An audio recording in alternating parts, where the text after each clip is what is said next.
কামারখাড়ি ফেরিঘাট। এটা একসময় ফেরিঘাট ছিল, মধুমতি নদীর ফেরিঘাট, কামারখাড়ি ফেরিঘাট। এখন এখান দিয়ে রেল লাইনের কাজ চলছে, দ্রুত গতিতে রেল লাইনের কাজ হবে, এখান দিয়ে রেল লাইন যাবে। তো বিগত 1-1.5 বছর রেল লাইনের কাজ তেমন অগ্রসর হয়নি। এখন এই যে নতুন গভর্নমেন্ট আসার পর রেল লাইনের কাজ খুব জোরসোরে হচ্ছে। এই যে পিলার দেখা যাচ্ছে, পিলারগুলো বেশ হেভি পিলার,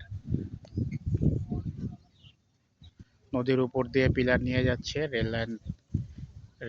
রেলগাড়ি যাবে এই মধুমতি নদীর উপর দিয়ে, এটা চলে যাবে খুলনা, যশোর, বেনাপোল। অত্যন্ত সুন্দর এলাকাটি, আকাশ আর নদী খুব সুন্দর দেখা যাচ্ছে।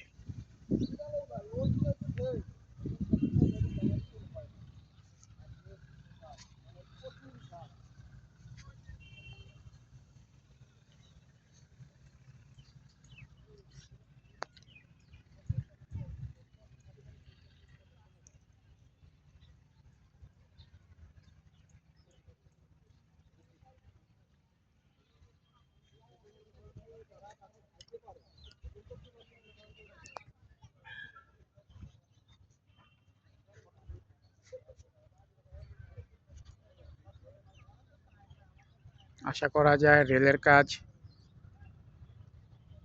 দ্রুততর সময় শেষ হয়ে যাবে, দ্রুত গতিতে কাজ হচ্ছে। আর এখন রেল প্রতিমন্ত্রীও এই সমস্ত ব্যাপারে খুব অ্যাক্টিভ।